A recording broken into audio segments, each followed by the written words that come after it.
What does your tattoo mean? This tattoo is actually a tattoo that I got when I did my film in China. Like I shot a film in China, and it was a kind of a crazy experience. It was just being in a foreign country and directing a film at a very young age. I was only 26 then. I was directing my second feature, so it was a challenging thing to embark at that young of an age and with a lot of responsibilities. And we survived. So, I felt like I need to get something to symbolize that survival thing. And what it is, it's a quote from The Art of War. And it says, whatever happens in life, you will always be victorious. So, Nice. I believe the Mandarin is like Shan Wabu Shan. Oh, okay. Do you speak Mandarin? No, Or Taiwanese? I learned a few words, but that's about it. That's all I know. Okay.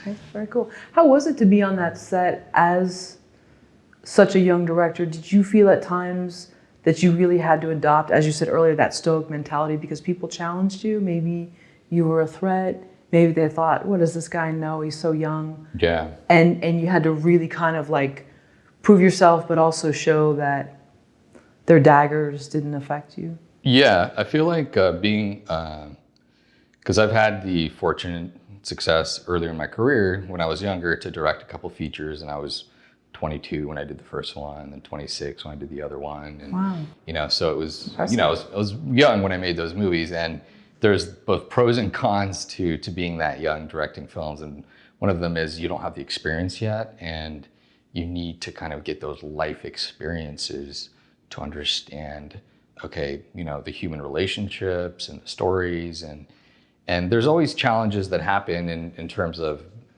being that young and having to kind of command the respect of a lot of people that are a lot older than you, and kind of just being able to stay focused on your vision, and as challenges come your way, you don't have that life experience yet where you can fall back on a trust of, oh, okay, this has happened to me before. It's going to be fine. It's going to be okay. So it's just one of those things. And even myself as a producer, I would hesitate to hire a director who is, a first-time director. I mean, it's the idea of like, oh, this girl or this guy has never directed a film. Ooh, that's a risk, because you never know what's going to happen. There's always that question mark. And until they've proven themselves, can you say like, okay, yeah, it worked. They were able to step up to the plate. They were able to accept the challenge, and they were able to execute their vision as close as they could within the limitations and parameters of filmmaking, which is you're never going to get 100% of what you want, because there's never infinite money or infinite days or a perfectly cast movie where everyone's having like the village of the happy people, or everybody gets along, you know what I mean? That's just not how movie making is. There's always personalities, people, budgets, schedules. There's the logistical challenges of making a movie or making a show are always going to cause conflicts. So no matter what, you're going to have to be able to trust yourself as a director to tell a story and create as close as you can the final product to that crazy idea you had, that vision that you had at the beginning. And as close as you can get it is kind of the goal. So sorry, you were 26 when you went to mainland China to shoot this? Yeah. What do you think they saw in you aside from your work that they said, I can trust him? Because brilliant work is great, but that's a lot. Well, I feel like, talking about relationships again and the people that you worked with, once again, those were producers who I had met and worked with after USC. So we had that built-in sort of relationship, and that's why I was saying building relationships, building friendships in the industry with people who are like-minded, and developing those relationships over the course of your career are really what will afford you those sort of opportunities, because you're never going to get some random person like, oh, let me trust you to, for $5 million. Yeah, go ahead, go do it.